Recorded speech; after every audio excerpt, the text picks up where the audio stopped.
She not only cares about the students' academic performance, but also their personal development. She gave me a lot of great advice on job searching, and she actually provided me with the first professional job opportunity. What makes Dr. Jansen a great professor is that she's really interested in what she's teaching you, and she's interested in how much you're taking in from each lecture. So she pretty much goes along with you, makes sure that you're learning as much as she wants to teach you, as much as she wants you to take from the class. I would say she's Superwoman. I would say, apart from the fact that he's very fun and engaging and makes you really want to learn, he cares. You can tell that he really enjoys what he does, and he does put in the extra time with students to make sure that they're getting the most out of the courses. What makes Professor Golden a great professor? I would say her zeal, her desire, her courage to teach. She's always passionate about what she teaches. Dr. Cam is a great professor because he knows his things inside out. He knows how to explain them. He is so reachable, and he's so down to earth, and he's so funny. The one word for Dr. Cam is cool. If I had to describe Dr. Cam in one word, it would be dynamic. In particular, what I do is I make the students choose their own topic. I don't choose a topic for them. This takes them out of the comfort zone. So it's difficult in economics to think about an economic question and how to answer it in a different way that other people have answered it. I think any teacher who engages students does so because they can't help themselves. They're just so excited or enthusiastic or passionate about their subject. It comes through.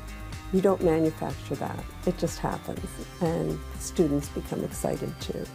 I think the most memorable aspect of the course was the humor that Dr. Dyson brought forth to every class. So just in general, I think that when professors bring humor into their lectures, it helps students become more engaged, it grabs our attention, and it just helps everything stick better and just really reinforces our learning.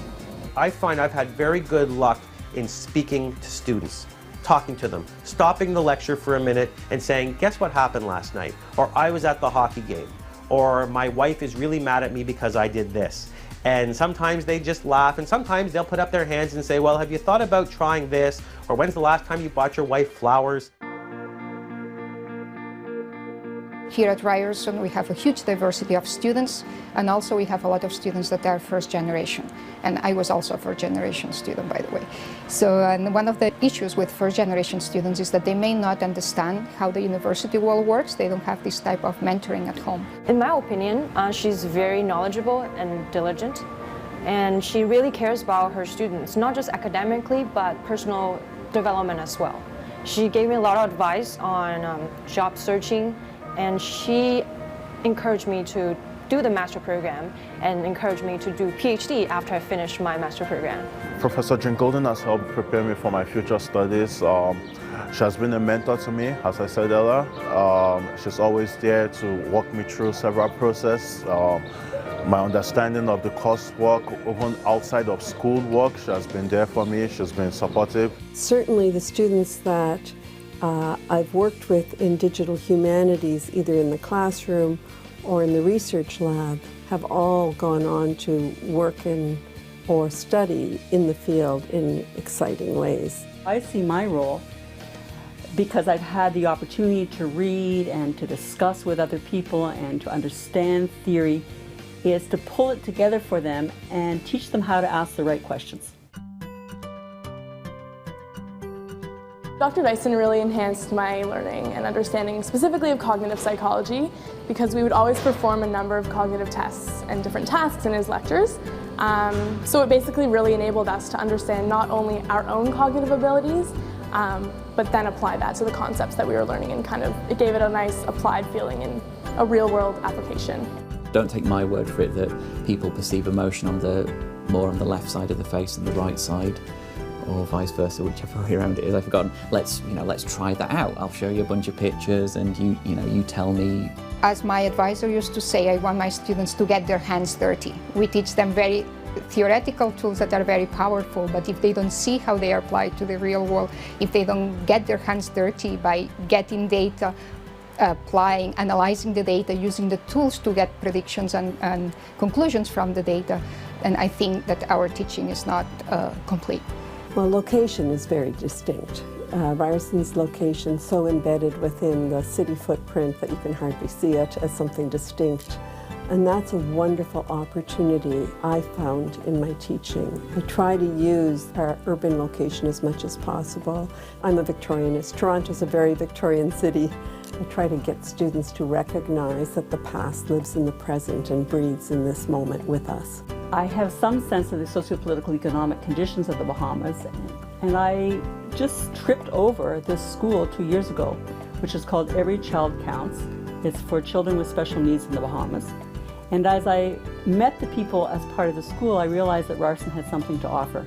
We have skill sets that our students and our faculty could bring to help with this community school. Here we have these students who will come down and learn about issues in the developing world and will take back more, I believe, than what they're even giving. They'll come back with a broader understanding and it will carry on. The 7 students who went with me last year tell me it was the best experience they ever had in their life. Next month, I'll be going with Professor Jim Golden to the Bahamas to work on the Every Child Counts project, which is working with kids with mental health issues and also trying to integrate and build a solid foundation between Ryerson and the broader international community. And also this will help me get a focus for my research in my graduate school.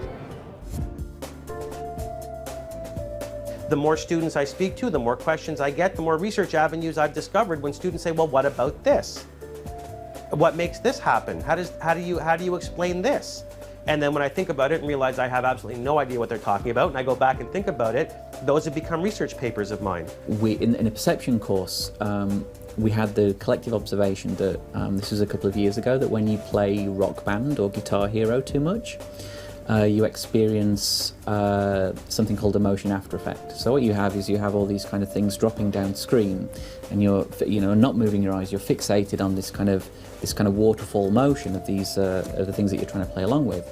When the song stops, everything kind of seems to sort of very, very slowly move up the screen. I actually ended up writing that up as an observation and it got published. It's kind of a nice situation where collectively we had this observation and then, so the teaching also informed the research too.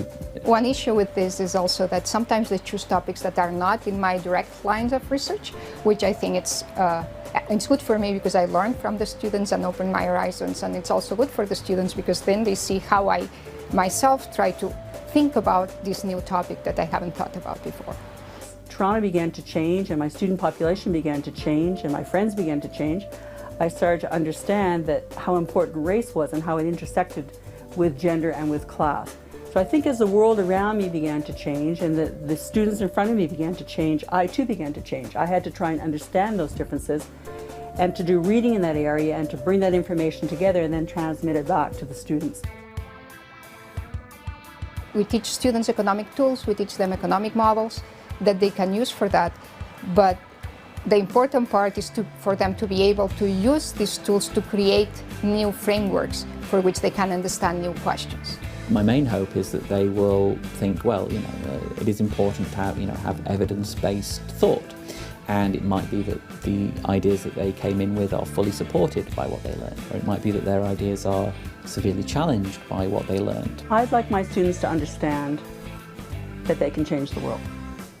They don't have to accept the world the way in which it is. And by I mean change the world, that doesn't mean like the big amorphous world out there. It means starting with their own lives. Well, in the big picture, what we all want is that our students become thoughtful, ethical, critical and creative citizens who understand their role as contributing to a democracy, ultimately. As I tell students last day, last lecture, every class, I say make good choices, make good life choices. And I don't care if that's for your family, I don't care if that's for your career, I don't care what that's for, make good choices. And that's all I ask of my students. I almost started to cry.